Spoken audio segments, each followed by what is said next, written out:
What if I told you that Star Citizen Update 4.2.1 could be the one that finally makes you love the game, rather than just appreciate it for its future potential? What could transform your gaming experience so radically after so many years of promise and expectation? Hello everyone, today we're talking about your Star Citizen 4.2.1 update, and with it, its quality of life that should be smacking us in the face, rather than a recalcitrant elevator door. And I'm not talking about cosmetic tweaks, no. You know that feeling of navigating Star Citizen while constantly wondering why the game sometimes feels like a limitless PvP arena, why safety seems to be as abstract a concept as sobriety in an Irish bar on a Saturday night. We've all accepted this reality as a kind of development inevitability. It's normal, it's an alpha. We repeat this like a mantra to justify our daily frustrations. It's like waking up every morning and thinking, hey, I can't wait to get nuked by a 12-year-old in his Harrow today. Even those who have defended literally everything CIG has done since the days of the hangar module were starting to lose it. But what we're discovering with 4.2.1 could change the dynamics of the game quite a bit. And to call this a simple update would be like arguing that the invention of beer was just a minor culinary advance. So I'm not sure we can call it a turning point, but there's potential for a real breakthrough. And boy, is it about time. I'm talking about safety finally returning to space stations. I'm talking about a reward system that really makes you want to play. And I'm talking about the end of the tyrannical reign of randomness in Wikelo Missions. Wondering what that means? Don't worry, I'll explain. Already, these three changes are the sacred trinity that will bring you back to verse, even if you've got the mat to leave the last time you spent 48 hours non-stop on the game. But in this video, we'll go one better by breaking down not 3, but 5 major changes coming with 4.2.1. And believe me, the third one will completely change your gaming routine. So for once, deactivate your shield of cynicism and get ready to rediscover why you fell in love with this game all those years ago. So let's get started with a change that will literally save lives in verse. The return of space station safety. It's not just a detail, it's potentially the change that will take Star Citizen from a space Wild West to a truly coherent universe. Because honestly, who wants to be shot down as soon as you step out of the hangar? Even Escape from Tarkov fans will find this overkill. Let's be honest for a second. Many feel that the game has become a PvP hellhole, a kind of arena without rules, where your brand new Aurora can be pulverized before you know what hit you. In short, noobs would be invited to an elegant soiree only to find themselves in the middle of a mud wrestling match. Or like that time you wanted to show your buddy the game after praising it for 3 months and you get shot down 7 times in a row just trying to leave the station. It left him with a really nice memory, didn't it? And that's not what Star Citizen is supposed to be. The Star Citizen universe is supposed to have nuances, areas with different securities, consequences to your actions, not just a gigantic playground for pirates without limits. A crazy concept, a universe that looks like a real universe. And that's exactly what the return of security will begin to rebuild. We're not talking about a simplistic, secure, insecure binary system. No, not at all. What they want to implement is a progressive escalation system, the kind of system that should have been there all along, honestly. But then, better late than never, especially when you consider how long it took them to fix the elevator bugs. Picture the scene. You decide to play pirate near a station. At first, perhaps a safety shuttle or two. You persist. The response intensifies. More ships are coming. You continue your mischief. The UE itself could arrive to wipe out every trace of your existence. Ever waved a steak in front of a hungry lion? Well, now imagine you're shaking that steak and the whole savannah falls on you. We're talking about a complete ecosystem of risks and consequences, which will transform the dynamics of the game for bounty hunters, pirates, and honest traders, of course. ChatGPT, for one, would call it a revolution, which makes no sense in a game that's such an unknown that you could write an encyclopedia of broken promises. But this one is real. But that's not all. If you fly a reclaimer or enjoy terrorizing reclaimers, you may or may not like what I'm about to tell you. The reclaimer is going to have PDCs, you know what I mean? These automatic turrets that will finally enable him to defend himself against the little ships that are breaking his legs. Well, you know what? For those unfamiliar with the term, PDCs, or point defense cannons, are the automatic turrets that turn your ship's hull into a defensive hedgehog. Visualize dozens of tiny mechanical guardians constantly scanning the space around you, ready to rain hell on anyone who gets too close. It's like having your own little army of annoyed neighbors watching over your house while you're on vacation, but in a useful way this time. The Reclaimer used to be a tank without a cannon, a colossus with feet of clay. Now this ship will finally be able to bite when the mosquitoes come. And it's all thanks to the new integration of the dynamic ship resource allocation system, which, well, that would take too long to explain. The most important thing to remember is that it rocks. We now move on to what could be the most important change for many of us. in-game rewards. And when I say rewards, I don't mean those little AEEC boosts that disappear with the next wipe, like your hopes for Squadron 42 this decade. No, I'm talking about real, lasting rewards that will finally give meaning to your progression. Between you and me, I personally see this update as a major step forward. Here, CIG tests how we react to a progression system parallel to the main economy. Persistent cosmetic rewards, items that tell your story, visual markers of achievement. Seriously, it's been 8 years since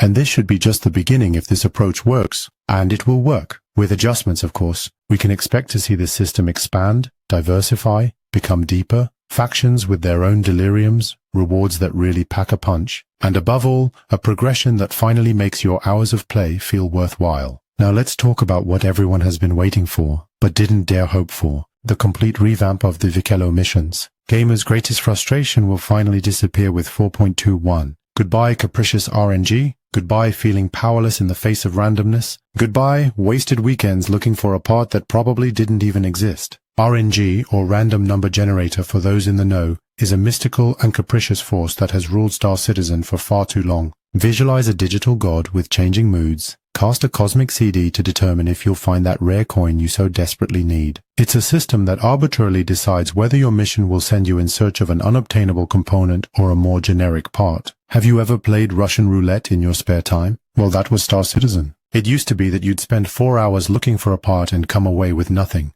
and murderous ones at that. It's a change that's meant to be radical, and it's bound to totally alter the daily experience in verse. From now on, when you open your mobiglass to consult a Wikelo mission, you'll see the exact list of items to collect for a specific ship. No more bets, no more guesses, no more maybe I'll find that component in that place. You'll be able to plan your expeditions, optimize your routes, and maximize your efficiency. In a nutshell, it's the transition from a system based on luck to one based on strategy. A strategy, you heard me right, in a space simulation game. What an idea. What fascinates me about all these changes is that they reveal a lovely transformation in CIG's approach. For years, we've been hearing about grandiose systems, revolutionary mechanics, and outrageous ambitions, but always for later. For the dads out there, you've already promised to take the kids to Disneyland next year. How many times in the last 10 years? Or like me, who's been promising my wife to tidy up the office since 2015. But 2025 seems to be the year when CIG finally understands that later is not enough. The focus is now on the now, on our daily experience. I'd like to talk to you about those little irritants which, once resolved, completely transform our enjoyment of the game. And on that subject, I've got a good one in store for you in a few moments, as a sort of final bouquet. After the crazy building, we finally get the door that doesn't squeak, or at least the elevator that doesn't kill us every third time. And I'll be honest with you, this new approach gives me hope for the near future of Star Citizen. It's not all going to miraculously become perfect this year, let's face it, but we could well have a much more playable, stable, and enjoyable game to explore. 3 qualities that are to Star Citizen what sobriety is to my Friday night. Theoretically possible, but rarely achieved in practice. I know I'm exaggerating as usual, but we have to admit that the game is doing pretty well, both in-game and for the studio, financially speaking anyway. Numbers don't lie, so the best time to dive in is probably now. But wait, before you go back to normal activity, I almost forgot. In detailing the PTU 4.2.1 patch notes as I record this video, there's some juicy stuff they haven't highlighted too much. I'm talking about the kind of info you don't get if you're just scrolling Reddit on your bathroom break.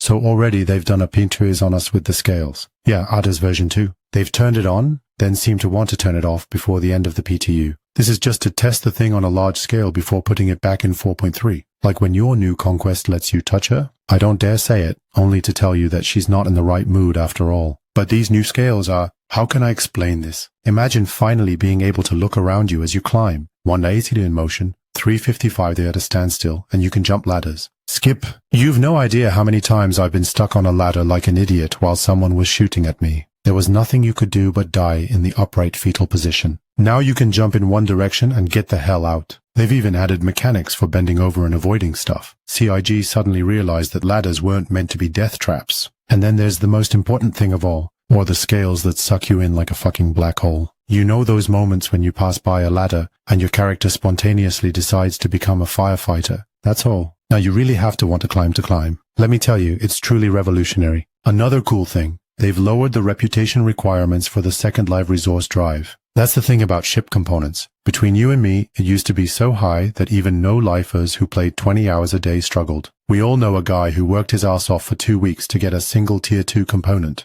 2 weeks. The guy almost got divorced over it. His wife thought he was cheating on her, but no, he was just hunting for virtual components. And what's more, they're adding a new mission type, Ship Escort. Yeah, as the name suggests, you're a Starship Escort? Incredible, I know. But it's actually pretty cool, because it's going to give light and medium fighters a real sense of purpose. And apparently, if you get more than 12 kilometers from the mission zone, it automatically fails after a 5-second timer. Honestly, 5 seconds is a very short time, so no cheating, and especially no, I'm off to make a sandwich while the ship I'm supposed to protect gets smashed. And they've updated the Wikelo recipes. Didn't I tell you? The lists are even more precise now, like really precise. Like, go get that specific thing in that specific place. But for the skeptics out there, I can hear you now. Yes, there are still bugs. I know, we appreciate them in different ways, but it's Star Citizen. No kidding. For example, the thing with inventories that decide to send your items back to their starting point when you try to move them. Weapons on some ships are not usable at all. And my favorite, if you name your ship, melt it or update your package, it deletes all non-stock items you've put on it, including paints. So if you've spent 4 hours optimizing your ship and you've used $20 paint, don't touch it,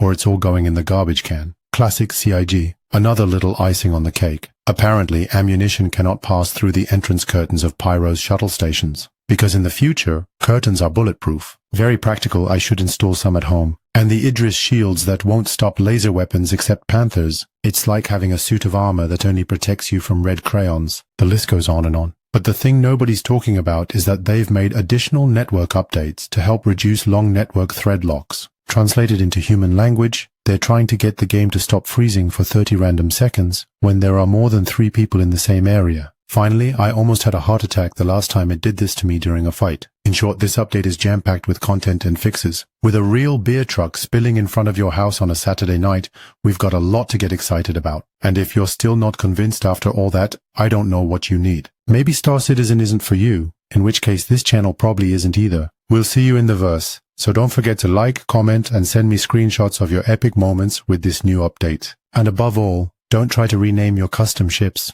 Sorry, I probably should have started with that.